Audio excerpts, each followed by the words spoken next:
आताची एक सर्वात मोठी आणि धक्कादायक बातमी। प्रशासनाच्या नाकर्तेपणाला कंटाळून अखेर जनतेने रस्त्यावर नव्हे तर चक्क पाण्यात उतरून आंदोलन पुकारलंय।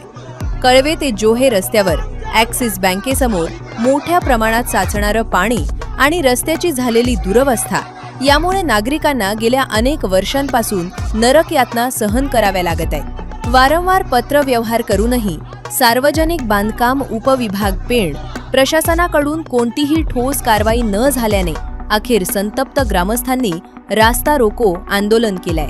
गेली अनेक वर्ष या भागात पाण्याचा निचरा होण्यासाठी कोणताही मार्ग उपलब्ध नाही। परिणामी थोडा जरी पाऊस झाला तरी या रस्त्याला नदीचं स्वरूप येतं आणि तब्बल 4 गावांचा संपर्क पूर्णपणे तुटतो। शाळेत जाणाऱ्या चिमुरड्या विद्यार्थ्यांना या दूषित पाण्यातून वाट काढावी लागत असल्यानं अनेक विद्यार्थ्यांचं शैक्षणिक नुकसान झालंय, तर वयोवृद्ध नागरिकांना आपला जीव मुठीत धरून या पाण्यातून जावं लागतंय। प्रशासनाला वारंवार विनंती अर्ज करूनही दखल न घेतल्यानं कळवे, जोहे आणि पंचक्रोशीतील महिला, वृद्ध, तरुण आणि विद्यार्थ्यांनी चक्क साचलेल्या पाण्यात उभं राहून प्रशासनाचा निषेध केला।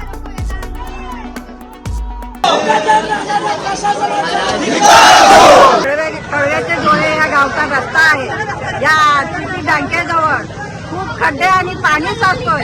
विद्यार्थी, वयोवृद्ध यांचे खूप हाल होतात। येणाऱ्या वाहनांच्यातून दगड उडले जातात। ते एखाद्याच्या जर वर्णी लागले तर त्यांनी कोणाचा आधार घ्यायचा? हा आधार शासनाने या लोकांना, जनतेला द्यायला पाहिजे। नेहमी तक्रार करून सुद्धा याचा काही उपयोग झालेला नाही, म्हणून हे आंदोलन करण्याचा भागी पडलेलं आहे। हे का पडलेलं आहे ते शासनाने जाणून घ्यायचं आहे। काल पीडब्ल्यूडीची लोक आली होती पण त्यांनीही काही उपचार केलेला नाही। हा कशासाठी? आणि तुम्ही जर खरोखर बघितलं तर ह्या रस्त्याला दोन्ही बाजूंनी दगडांची पिचिंग होती आणि हा रस्ता किती मोठा होता। त्यावेळेला सुद्धा ही लोक, हे विद्यार्थी या घाणीतून शाळेत हायस्कूलला जात होते। मग आता ही अवस्था का? त्यावेळेला का पाणी साचत नव्हतं? ही मला मी कळवे गावचा सरपंच सतीश नारायण पाटील। आम्ही वर्षभर बीडब्ल्यूडीला अर्ज व्यवहार करून, पत्रव्यवहार करून 30 दिवसातून आम्ही प्रत्येक ग्रामस्थ, ग्रामपंचायत कमिटी 30 दिवसातून आम्ही महिन्यातून 2 वेळा तरी जायचो, पण आमच्याकडे प्रत्येक अधिकाऱ्यांनी दुर्लक्ष केला। आज आम्ही तहसीलदार, प्रांत, आमदार साहेब, बीडब्ल्यूडी, कलेक्टर साहेब यांना सगळ्यांना पत्रव्यवहार केला, पण आमच्याकडे कोणीच लक्ष लावलं नाही। आज अशी परिस्थिती झालेली आहे की शाळेतल्या विद्यार्थ्यांना जायला रस्ता नाही, रिक्षावाल्यांना रिक्षा पाण्यात टाकता येत नाही, 2 व्हीलरवाल्यांना गाडी वरती ठेवायला लागतो, जर गाडी टाकली तर त्याला 1,500-2,000 रुपये खर्च येतो। तसेच एसटी पण बंद आहे आणि 4 गावचा संपर्क याच्यामुळे तुटलेला आहे। हा अशी परिस्थिती असताना आज आमच्याकडे शासनाने दुर्लक्ष केलेलं आहे, त्याचा धिक्कार करतो आणि असं सांगतो त्यांना, आजचा हा रस्ता रोको आंदोलन आहे, याचा जर निर्णय जर तुम्ही घेतलाच नाही तर याच्या पुढं आम्ही मुंबई, गोवा हवे बंद करणार आहे। या प्रशासनाचा करायचा काय? प्रशासनाचा करायचा काय? चाललेल्या प्रशासनाचा, चाललेल्या प्रशासनाचा, वैतागलेल्या प्रशासनाचा, भ्रष्टाचारी प्रशासनाचा। सरपंच दिलीप रामकृष्ण म्हात्रे, आज खरं सांगायचं म्हणजे अतिशय परिस्थिती इथे भयानक आहे। गेल्या 2 वर्षात सातत्याने पीडब्ल्यूडीला पत्रव्यवहार करून, पोलीस स्टेशनला पत्रव्यवहार करून, आमदार साहेबांना पत्रव्यवहार करून, संपूर्ण खात्याला पत्रव्यवहार करून सातत्याने या ॲक्सिस बँकेची जी पाण्याची समस्या आहे ती आजपर्यंत तिचा निचरा कधीही झालेला नाही।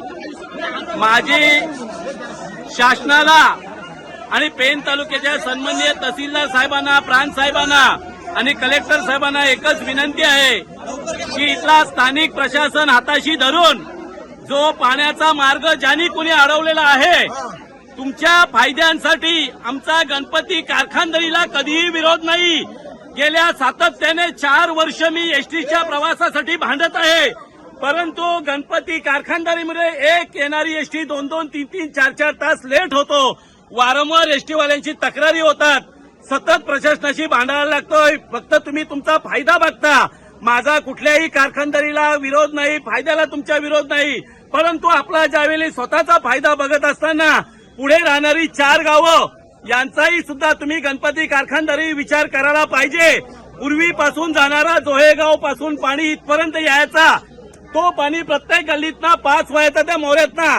आज तोच पाणी बंद केल्यामुळे या ऍक्सिस बँकेजवळ इथं पाण्याचा निचरा होत नाही आणि त्याचा आज सर्वसामान्य जनतेला, 4 गावांच्या जनतेला त्रास होतोय. आम्हाला तुमची कारखानदारीचा अजिबात विरोध नाही, परंतु तुम्ही जर असेच वागत राहिलात तर मी याच्या पुढे आरटीओला लेटर देईन, तुमच्या कशा गाड्या रस्त्यावर लागतात ही बघेन.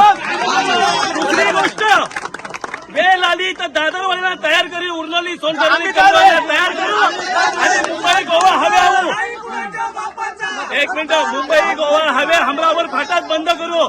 तुम्ही कशी तुमची कारखानदारी चालवता हेही बघण्याची आमची तयारी आहे.